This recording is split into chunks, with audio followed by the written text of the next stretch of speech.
Selon Diodore de Sicile, les anciens Chaldéens enseignaient que lorsque toutes les planètes se rejoignaient au Capricorne, la Terre était détruite par les inondations, et au Cancer, elle l'était par le feu. Les Chaldéens ne reconnaissaient que le Soleil, la Lune et 5 planètes mobiles, Mercure, Vénus, Mars, Jupiter et Saturne. Le reste était intégré dans la grande sphère.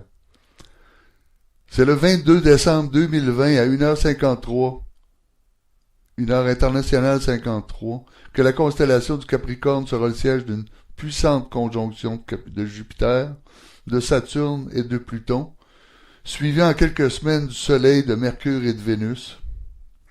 Un tel événement ne survient qu'à une reprise au début de tous les millénaires.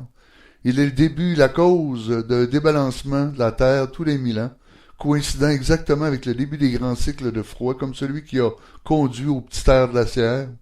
Nous aurons quelques avertissements, nous en avons déjà. 3 dépressions profondes apportant le froid et la pluie vont marquer le climat des prochaines décennies. La première sera la plus sévère, elle s'étirera sur 10 ans dès 2020, et sera accentuée d'une seconde dépression encore plus lourde en 2024, un climat plus froid avec une sécheresse grandissante, des printemps et des étés plus courts et des hivers plus longs. Mais ce passage-là de la conjonction sera aussi le siège d'une période de grande turbulence affectant le Soleil et le climat de la planète. Les anciens prédisaient du froid et de graves inondations. Le Soleil va être soufflé par la puissance de cet alignement-là, et son éclat va être altéré par un accroissement de taches solaires, laissant une lumière blafarde, extrêmement dangereuse et soutenue par la nuit par la Lune. En présence de Vénus, les perturbations climatiques vont être aussi rudes qu'elles peuvent l'être, et pour un temps, il est certain que tous les cycles de culture vont être bouleversés.